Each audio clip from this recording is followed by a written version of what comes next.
My last question goes to President Duterte.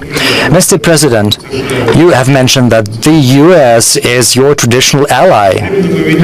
At the same time, as we can see, your country has drastically reshaped its foreign policy.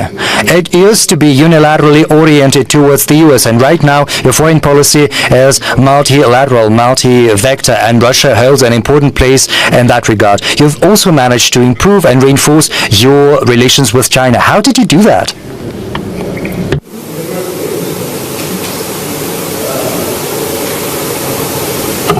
In the first place, we have been a colony of Spain then with the United States. Altogether, Spain had about 300 years and 50 years under the yoke of imperialism by the United States. It's all water under the bridge. And we have been prepared to do the governance that we decide.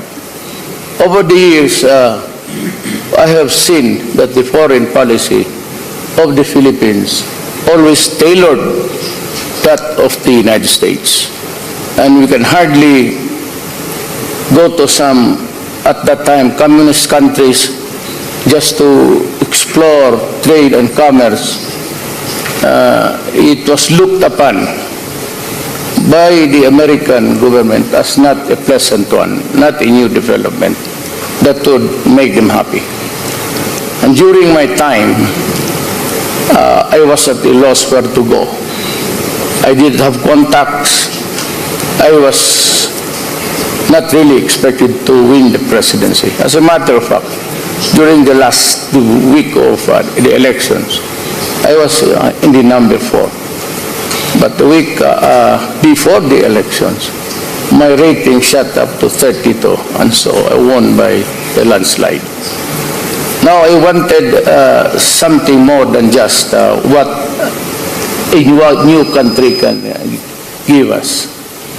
And even in the purchase of arms and the things that they have given us, some were good, some were bad.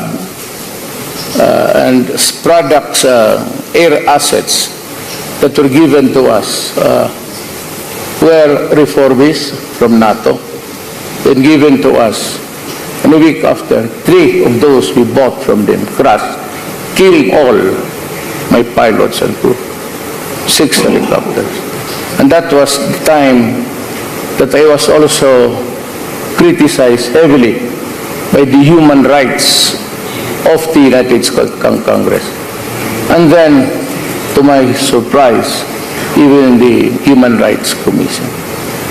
You know, during the time of 2 presidents ago, we were told by the United States itself that if we do not take care, if we do not watch out, our country will be swallowed by drugs. And it came to pass with about 2 presidents.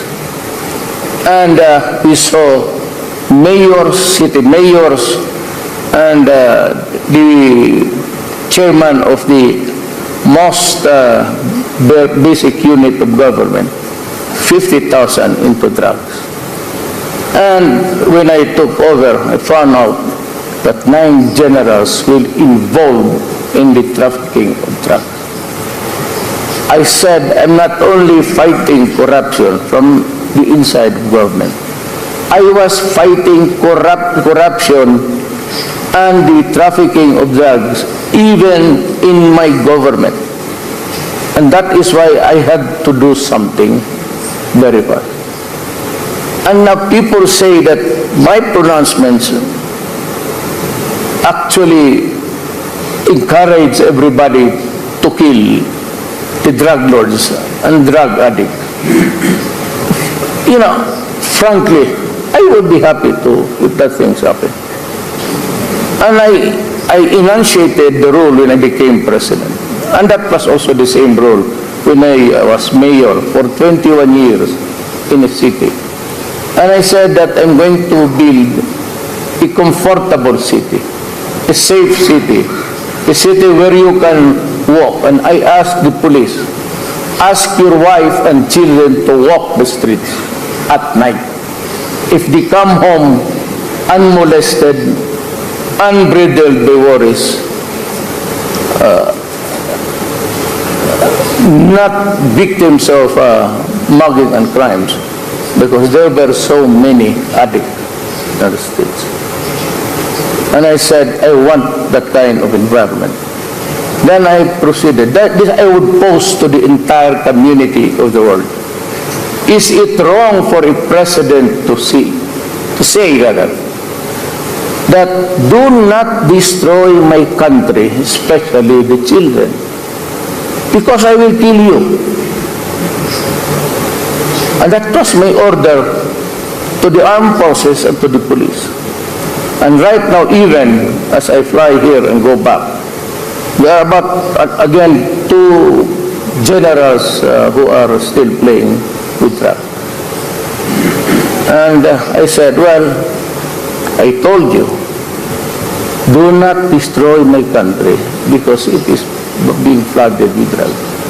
With so many families created and become dysfunctional.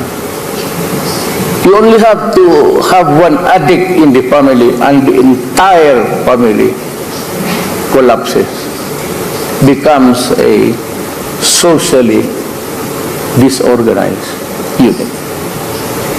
And I had to act fast. And the human rights are accusing me of murdering 70, now it's 20, now it's 7. So let me explain. These human rights guys are very eager to see a dead carcass of a criminal, a drug lord, a city mayor. And they would question me, why was he killed? Despite of the evidence of drugs all over the house. And one house of a certain mayor that was killed had paper rolls stick with 500 pesos. It was made as a wall of the house inside.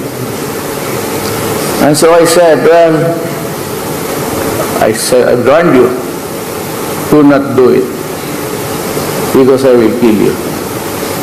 But I also ordered the military and the police, go out and dismantle the organized crime of drug trafficking. And if you find your life in danger, I will order you to shoot them. Rather see a policeman or a soldier dead. In Marawi Rebellion, it started with a drug case. And so it was rebellion because almost everybody of that place, which was really the laboratory of the entire Philippines, where drug was produced and people had money. You can see no business there except the stores. And yet, there was one in another city, he had 100 cars, 2 Lamborghinis and so many Porsches. And yet the human rights would still insist on a wrong committed by me. So I'm telling them, I'm sorry.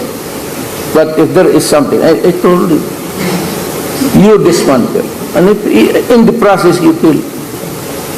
And I said to the world, and to the United Nations, and to everybody, I take responsibility for all of the consequences of this drug war. I and I alone. If somebody has to be hanged, I will be happy. I will even put the noose on my neck and say, go ahead. Or if you want to shoot me in a firing squad, fine. Our national hero died before a firing squad. That could be an honor for me to be the same in this situation.